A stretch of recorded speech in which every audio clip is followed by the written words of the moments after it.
Ladies and gentlemen, welcome back to Mouthing Off with Mike. And this episode, we are going to recap the WWE Premium Live event that we just saw from the Kingdom of Saudi Arabia, from Riyadh, WWE Crown Jewel. And honestly, it was a fun show. You know, I don't mind a good Saturday morning / Saturday afternoon if you're on the East Coast. Premium live event gets me up in the day, has me excited, and honestly, from the first match of the card to the main event, I thought it was a pretty enjoyable show. So I'm going to go match by match, starting with the kickoff show match. Give you my thoughts, hit a couple points with them, and then we'll move on. And then at the end of the episode, I'll give you my final rating score out of gabagools. You know how we do here with the Mouthing Off with Mike Wrestling podcast. Little Italian influence. I don't do star ratings. That's all nonsense. We rate things out of gabagools. So find the gabagool. Find yourself somewhere comfortable to relax. And let's go ahead and get into WWE's Crown Jewel from Saturday morning, November the 4th. Starting off with the Crown Jewel kickoff match, which we'll see Sami Zayn take on JD McDonagh, a.k.a. JD McFunko Pophead, a.k.a. JD McDon't Google him. You know what, folks? It's a good little kickoff match. JD McDonagh had gotten a little bit of a bruise early on his hip. Not exactly sure where it came from in the match. The other thing I will have to say was JD McDonagh went out there selling like prime Shawn Michaels for Sami Zayn. He, at one point, basically turned himself into an armadillo, basically a ball when he hit the turnbuckle in inverse and sold the move. It was a very fun match. Sami Zayn gets the win. This will not be the last we'll see of Sami Zayn, because in the kickoff match, in the first match of the Crown Jewel main card, we will see Drew McIntyre take on Seth freaking Rollins for the WWE World Heavyweight Championship match. And let me tell you something about this match here, brothers and sisters. This was a damn good opening match on the Crown Jewel card. Like, I had said that I think maybe Cody or Priest is going to open the show. They ended up being the co-main event. This opened the show, and this was the right decision for the match to open. Immediately from the get-go, with the story these two have been telling over the last couple of weeks, I was invested in this match before it even happened. I was more so invested as it was going on and as we ramped up towards the finish of the match. There was multiple near falls. This was a banger of a match. I'd give it the old 4 gabagools out of 5 here on the Mouthing Off with Mike match rating scale. And I have to say, I was shocked at the result because I thought Drew was going to win, but Seth was able to retain his title. After the match, Senor Money in the Bank's music hits. He comes running down with the referee in the briefcase, looking like he's going to cash in and pick the scraps of Seth Rollins, but a hooded figure appears, and that hooded figure is revealed to be Sami Zayn, who grabs the briefcase from Damian Priest and runs through the crowd, and in turn has now stolen the Money in the Bank briefcase from Priest. I love this. Everything about this worked. I honestly, part of me, I know how the rules are for the contract, but a part of me thought that Sami was going to try to cash in on Roman later on tonight. Still a possibility, or Sami's going to try to goat Priest into putting the briefcase on the line in a match between him. All I know is that Sami is trying to make the Judgment Day crumble from within, similar to what he did with the Bloodline. Rhea Ripley is defending her title in a Women's World Heavyweight Championship fatal 5-way. She's going to defend her title against Raquel Rodriguez, Nia Jax, Zoe Stark, and Shayna Baszler. And look, this was another really fun match. Anytime you give me a multi-women match, I'm a happy camper. I'm a big advocate for women's wrestling across all companies. Impact, they kill it. NXT's women division, they're killing it. since Triple H is, rumored or announced to be head of creative, he's really been ramping up the women's division on Monday Night Raw.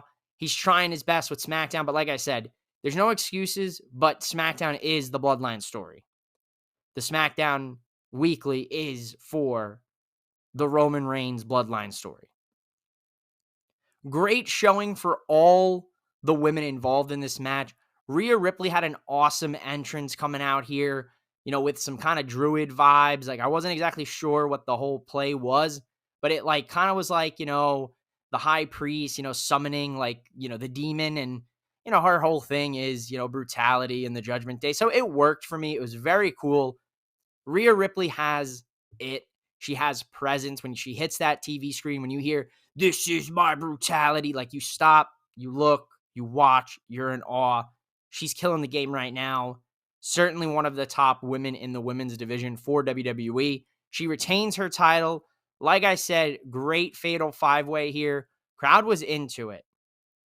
John Cena is going to take on Solo Sikoa with another really good match, but this one had really big implications for John Cena's career and what's next for him.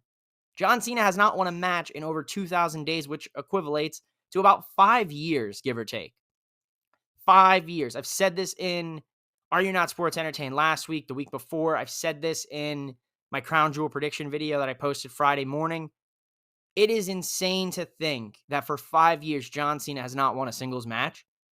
Blows my mind. He's got a chance here against the enforcer of the tribal chief, Solo Sikoa.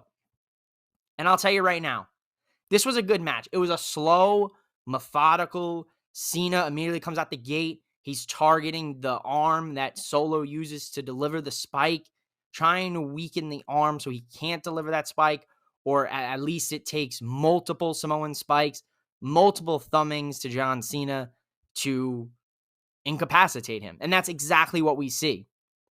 Solo Sikoa hit that man with over a dozen Samoan spikes. John Cena got thumbed up pretty badly. Solo Sikoa gets a massive win in his very, very early on career against the 16-time champ, John Cena. And he did it with no help from Jimmy, Roman, or Paul. So awesome stuff here. If we would have talked a couple years ago, people would have complained that, Cena may have won and he buries the young talent. Now people are, complaining because Cena's losing. Make up your mind. Cena is mid-40s right now. Guy's got a flourishing Hollywood career. The writers' strike, actors' strike is days away from ending formally, with new deals being presented to both parties every day, every week. So we all knew the writing was on the wall for John's WWE run right now. This was the last official date in his calendar. So this could be it for a little bit. And like I said, I take these runs and I never take them for granted because of the aura and the presence that John Cena brings back when he comes back to WWE. We get kind of like a breather, brief intermission segment here of Miz TV with Saudi Arabian actor, comedian Ibrahim Al-Hajj. And this was a really funny segment. Now, I'm not familiar with him. Obviously, that was more for the hometown crowd. They loved him. He seems like a very funny dude. He seems like a big wrestling fan. I believe one of his movies is basically about wanting to become a WWE wrestler. So par for the course here. I think it worked out very well. Grayson Waller, the Aussie from Down Under, comes out. They basically rewrite Miz TV into the Grayson Waller effect.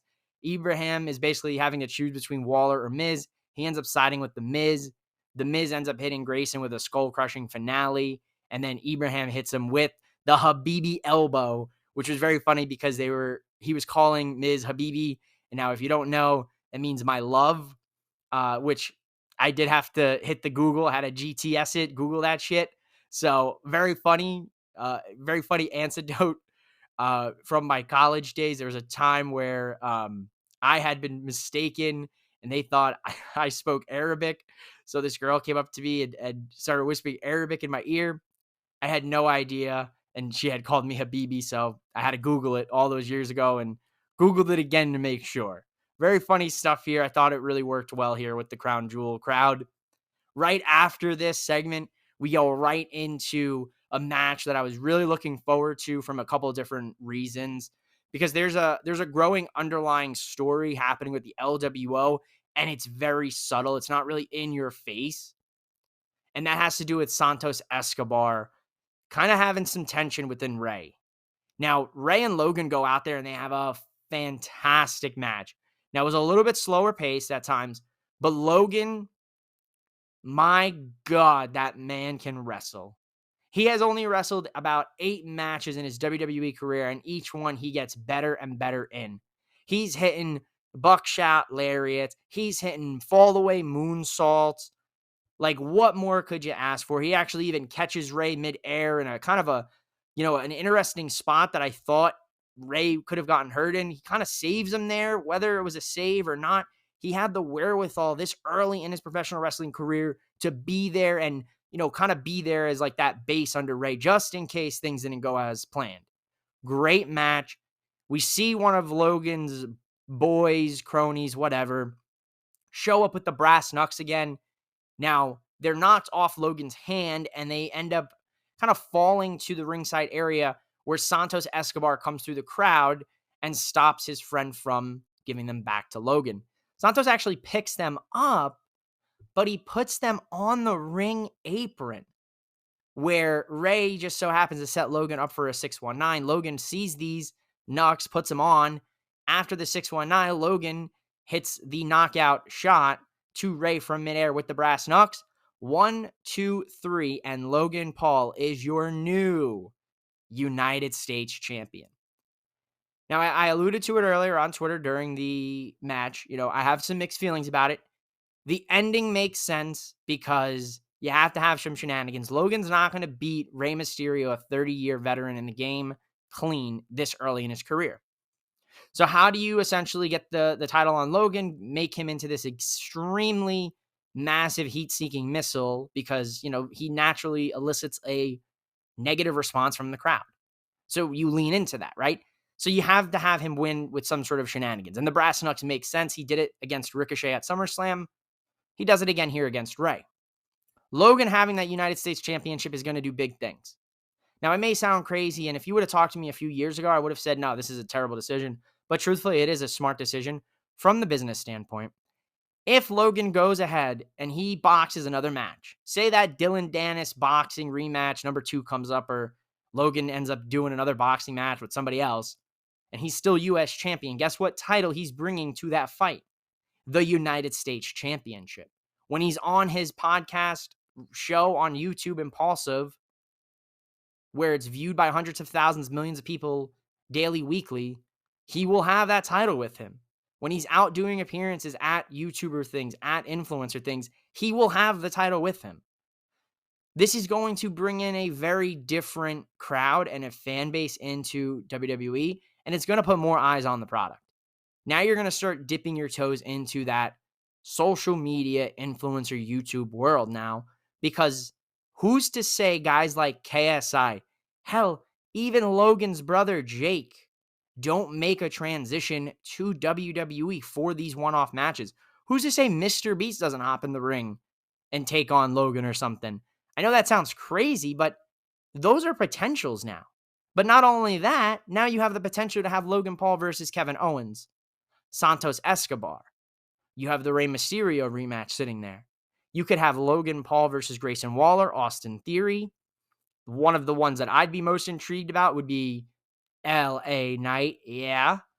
And of course, Ricochet. And we know Logan's a free agent, so he's going to appear on Raw, SmackDown, and maybe even NXT. We've seen how that's kind of played out. So I think this is the right decision overall. It's going to set up a lot of different moving pieces, and it's going to set up that underlying story within the LWO, possibly turning Santos Escobar heel and taking his guys away from the LWO and reforming Legado del Fantasma. Time will tell, but this is very interesting because there's multi-level things happening here. Io Sky taking on Bianca Belair for the WWE Women's Championship. Another little bit slower paced match. Io Sky, methodical, working with the ring psychology, because just a month ago, Damage Control Bayley took out Bianca, took out her knee. She most recently returned here just 2 weeks ago, getting that challenge set up against Io for the title. So Io immediately targeting the legs for Bianca. Now, Bianca, the resilient competitor that she is, she's able to overcome that. We have some really good moments in this match, some really good spots. Really, the talk of the town here is the finish of the match. We see Bayley get involved, and good Lord, Bayley, with her disco ball outfit, is setting the internet wrestling community on fire like she does weekly. But that aside, Bayley comes out, gets involved here, and Bianca starts stomping her out. Now, towards the end of the match, a unknown figure appears, and I had talked about this on the prediction episode. I was correct. So was a lot of the rumors, and I believe the Twitter user by the name of Boozer who had called this BWE. You'll see some of these hashtags across social media. Some sort of insider, not exactly sure, but other dirt sheets also ran this. And Kairi Sane was rumored to be back in the WWE fold.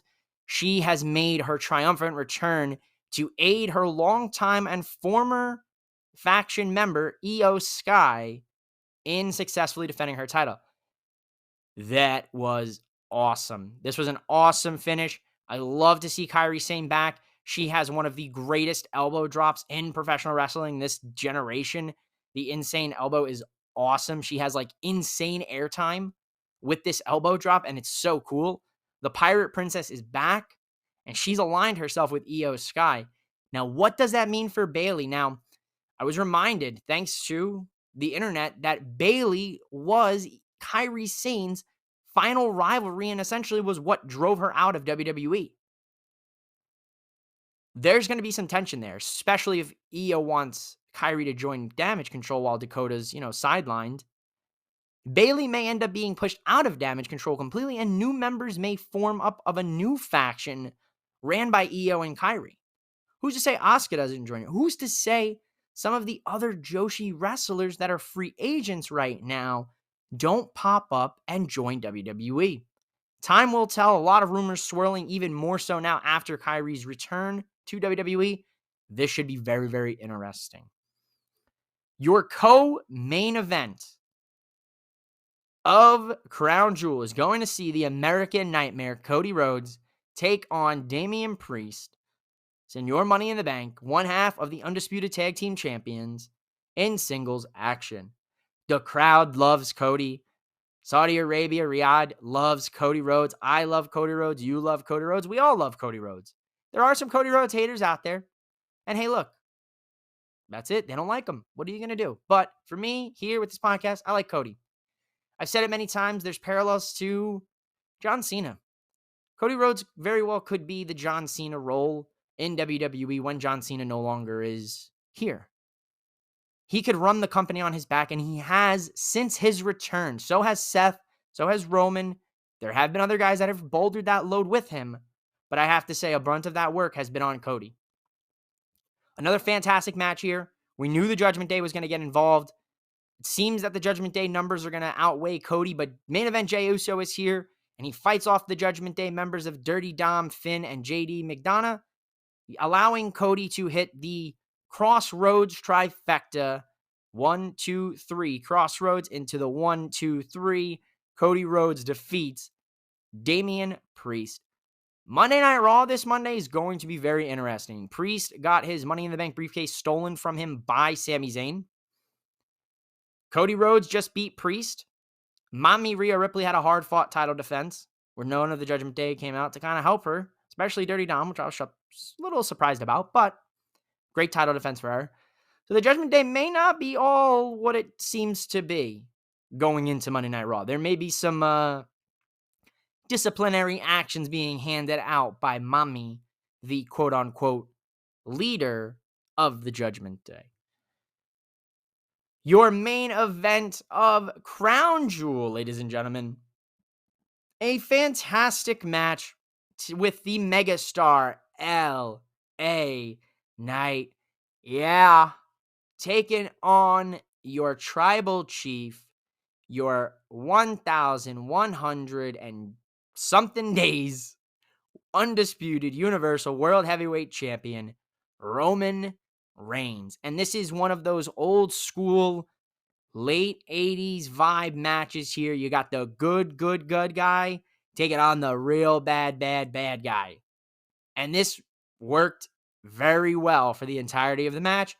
And for me personally, and a lot of other people out there, it got a little muddy at the end with Solo popping up and then Jimmy popping up. LA Knight having to battle Jimmy Uso and Roman Reigns at the same time. Obviously, too much for one man. But what a showing for LA Knight, guys. You know, a lot of people are going to go out there and run and say, like, oh, that's it for LA Knight. It's over. It's over. The LA Knight revolution. It's dead. It's over. It's finished. No, it's not, guys. You know what this did for him? This is doing what it's doing for Cody Rhodes. It's going to do the same thing for LA Knight. It's another story. Remember, in professional wrestling, the good guy, the baby face, the story for them always is the chase to win the big one. You know, there's not a lot of really, you know, clear-cut good guys, you know, outside of John Cena, and there's a few others, that when they win the title, that momentum really picks up or carries up, right? Now that comes into the conversation of, you know, the belt making the man or the man making the belt, right? But there's not a lot of guys that even after they have that big moment, they win the big one, that they get that same level of momentum, that same level of reaction. So for a baby face in professional wrestling, it's all about the chase to the title. It's about the journey, not the destination. LA Knight's going to have a similar journey. He just had a huge hurdle that he has to now overcome, which is Roman Reigns. We've got Royal Rumble season coming up. We've got Survivor Series in 3 weeks. War Games is officially back announced.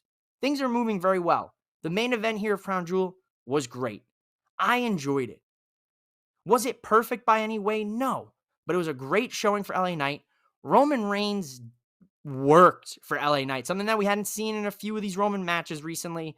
He was working for LA Knight, selling a lot of the big moves, the crowd, every punch, every kick from LA Knight. Yeah.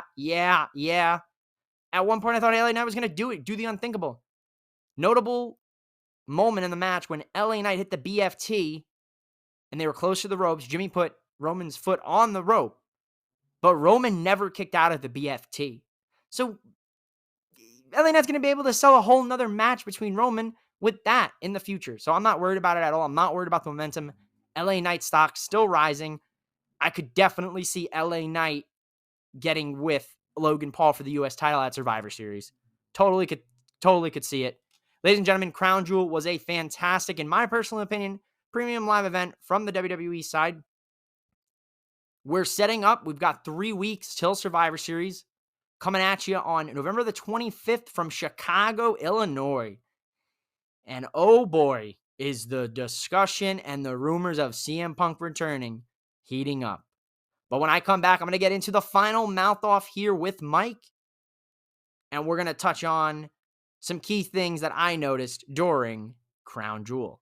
Welcome back in to the Mouthing Off with Mike Wrestling Podcast.